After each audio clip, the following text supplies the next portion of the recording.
At its zenith in the 1920s, the British Empire was the largest empire in human history, controlling nearly a quarter of the world's land and population.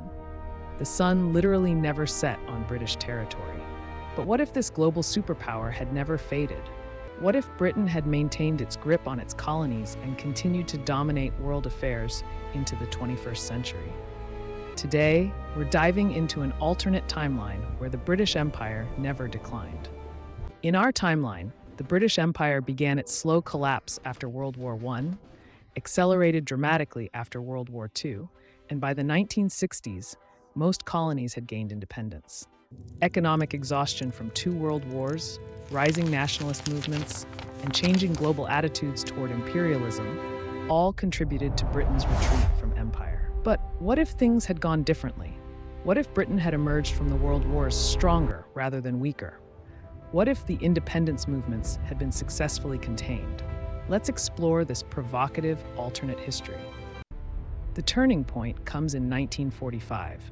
In our timeline, Britain was economically devastated by World War II, owing massive debts to the United States and unable to maintain its colonial holdings. But what if Britain had managed its wartime economy more efficiently? What if American aid had been more generous, or British industry had remained more competitive? In this alternate timeline, Britain doesn't grant independence to India in 1947. Instead, facing the independence movement, the British implement genuine reforms, granting substantial self-governance while maintaining ultimate oversight. A reformed Commonwealth becomes a true federal system, with representation from all territories in a restructured Imperial Parliament. Other colonies follow this model. Instead of complete independence, territories like Nigeria, Kenya, Malaysia, and the Caribbean nations become autonomous regions within a federal British structure. Think of it like a global version of the United Kingdom itself, where Scotland, Wales, and Northern Ireland have their own parliaments but remain part of the larger union. Here's where it gets fascinating. A maintained British Empire fundamentally changes the Cold War. Instead of just the United States and Soviet Union as superpowers, Britain remains a third major player. The world becomes tripolar rather than bipolar. British territories in Asia, Africa, and the Middle East don't become Cold War battlegrounds the same way they did in our timeline. The Korean War, Vietnam War, and numerous African conflicts might never happen or happen very differently because these regions remain under British administration rather than becoming contested zones between capitalism and communism. The Suez Crisis of 1956, which humiliated Britain in our timeline, instead becomes a show of strength. With greater economic resources and American support, Britain successfully maintains control of the Suez Canal, demonstrating to the world that the empire is far from finished. Before we continue exploring this fascinating alternate timeline, if you're enjoying this video, make sure to hit that like button and subscribe to the channel. It really helps us bring you more mind-bending alternate history content. And don't forget to drop a comment below with your thoughts. Would you want to live in this timeline? With a quarter of the world's population and resources under one government, the economic implications are staggering.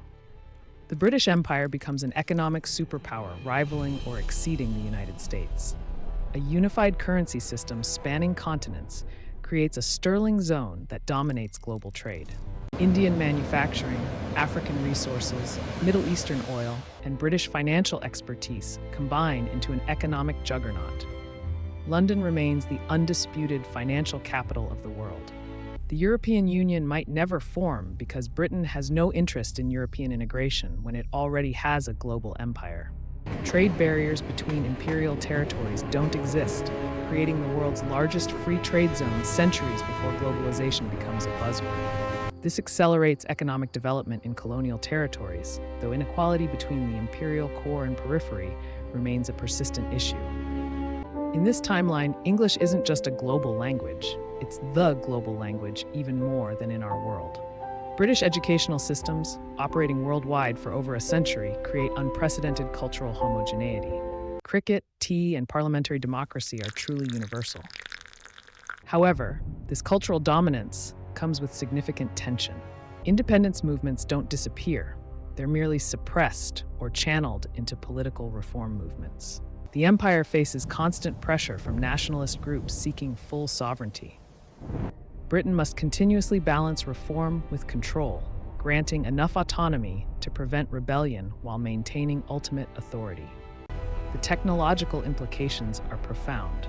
With coordinated research and development across a quarter of the globe, scientific advancement accelerates. Brain drain from colonies to Britain doesn't happen because the empire invests in universities and research facilities worldwide. Indian mathematicians, African engineers, and British physicists collaborate seamlessly within a single system. Space exploration becomes a British-led endeavor. The first human in space might speak with a British accent. Moon bases and Mars missions are imperial projects, with astronauts drawn from across the empire. Medical research benefits enormously from coordinated efforts spanning diverse populations and ecosystems. Tropical diseases are conquered earlier. The AIDS epidemic might be contained more effectively with unified global health infrastructure already in place. Fast forward to 2025 in this alternate timeline. The British Empire, now perhaps calling itself the Imperial Commonwealth, is one of 2 or 3 true superpowers. Its parliament in London includes representatives from hundreds of regions worldwide. The monarch is a ceremonial figurehead of a parliamentary democracy spanning the globe. Technology is potentially more advanced due to coordinated global research. However, inequality remains a major issue. Despite reforms, former colonial territories still lag behind the British core economically, creating internal tensions that threaten stability. Climate policy is more coordinated with a single government controlling vast territories, but industrial development across the empire might have accelerated environmental damage. The empire faces the same challenges any government would, balancing economic growth, environmental protection, and social equity, just on a truly global scale. Would this world be better or worse than ours? That's deeply complex. Millions who died in post-colonial conflicts might have lived. Economic development might be more coordinated, but political freedom and self-determination would be severely limited for billions. The fundamental tension between empire and liberty would define this alternate 21st century. One thing is certain, our world would be utterly unrecognizable, shaped by the continued dominance of an empire that, in reality, could not withstand the winds of change. What do you think? Would you want to live in a world where the British Empire never fell? Let me know in the comments below. And if you enjoyed this alternate history journey, check out our video on What If the Roman Empire Never Fell? I'll link it in the description. Don't forget to subscribe for more fascinating historical what-ifs, and I'll see you in the next video.